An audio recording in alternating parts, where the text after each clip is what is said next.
Hi అండి, అందరికీ నమస్కారం. Welcome to Vijaya media. ఫెన్షనల్ రూల్స్ ఇలా చేస్తే భారీగా నష్టం. ఫెన్షనల్కి సంబంధించి లేటెస్ట్ అప్డేట్ రావడం జరిగిందండి. సో దానికి సంబంధించిన పూర్తి వివరం చెప్పడం కోసం నేను ఈ వీడియో చేస్తున్నాను.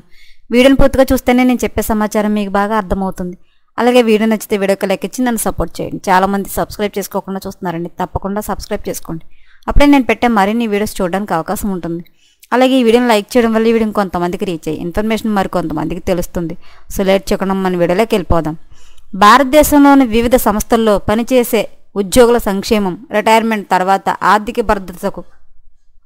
భద్రతకు ఎంప్లాయీస్ ప్రావిడెంట్ ఫండ్ ఆర్గనైజేషన్ కృషి చేస్తుంది. ఒక్క మాటలో చెప్పాలంటే ఈపీఎఫ్ఓ పదవి విరమణ కోసం పొదుపును ప్రోత్సహిస్తూ ఉద్యోగుల ఆర్థిక భద్రతను, భవిష్యత్తును సురక్షితం చేస్తుంది. అయితే మారుతున్న పరిస్థితులకు తగ్గట్లు సంస్థ ఎప్పటికప్పుడు కొత్త నిబంధనలను ప్రవేశపెడుతుంది.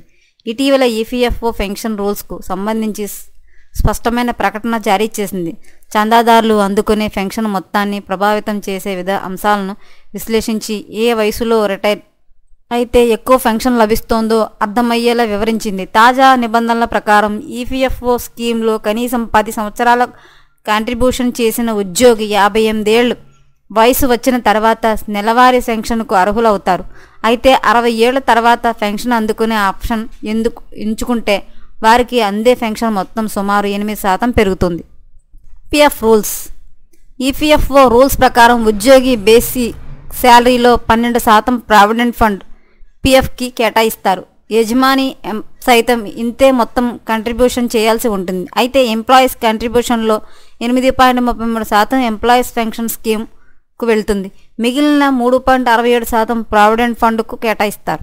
60 ఏళ్ళు బెస్ట్ ఆప్షన్. అయితే చందాదారులు 60 ఏళ్ల వయసులో పెన్షన్ తీసుకోవడం మంచిదని ఈపీఎఫ్ఓ చెబుతోంది. ఇది వల్ల ఎక్కువ రాబడి అందుతుందని పేర్కొంది. స్కీమ్లో భాగంగా సబ్స్క్రైబర్స్ కనీసం 10 సంవత్సరాల సర్వీస్ను పూర్తి చేసి ఉంటే 50 సంవత్సరాల వయసు నుంచి పెన్షన్ కోసం దరఖాస్తు చేసుకునే అవకాశం ఉంది. అయితే ముందుగానే పెన్షన్ తీసుకుంటే వారికి అందే పెన్షన్ మొత్తం భారీగా తగ్గుతుంది.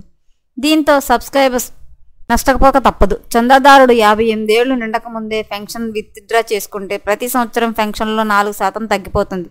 ఉదాహరణకు ఒక సబ్స్క్రైబర్ 56 సంవత్సరాల వయసులో పెన్షన్ ఆప్షన్ ఎంచుకుంటే వారి బేసిక్ పెన్షన్ అమౌంట్లో 92% మాత్రమే పొందుతారు. అంటే 2 ఏళ్లు ముందుగానే పెన్షన్ తీసుకున్నారు కాబట్టి ప్రతి సంవత్సరానికి 4% చొప్పున మొత్తం 8% పెన్షన్ అమౌంట్ నష్టపోవాల్సి ఉంటుంది. వారికి పెన్షన్ బెనిఫిట్స్ ఉండవు.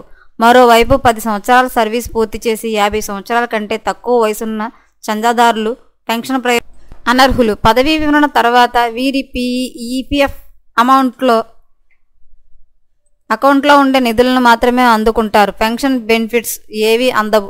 ఈ విషయాలను ప్రతి ఒక్క సబ్స్క్రైబరు అర్థం చేసుకోవాలని ఈపీఎఫ్ఓ కోరుతుంది. తద్వారా కొన్నాళ్లుగా దాచుకున్న డబ్బుపై రాబడిని కోల్పోకుండా నిర్ణయాలు తీసుకునే వీలుంటుందని సలహా ఇస్తుంది. ఎప్పటికప్పుడు ఇలాంటి మరిన్ని లేటెస్ట్ అప్డేట్ల కోసం మన ఛానల్ తప్పకుండా సబ్స్క్రైబ్ చేసుకోండి. Thanks for watching.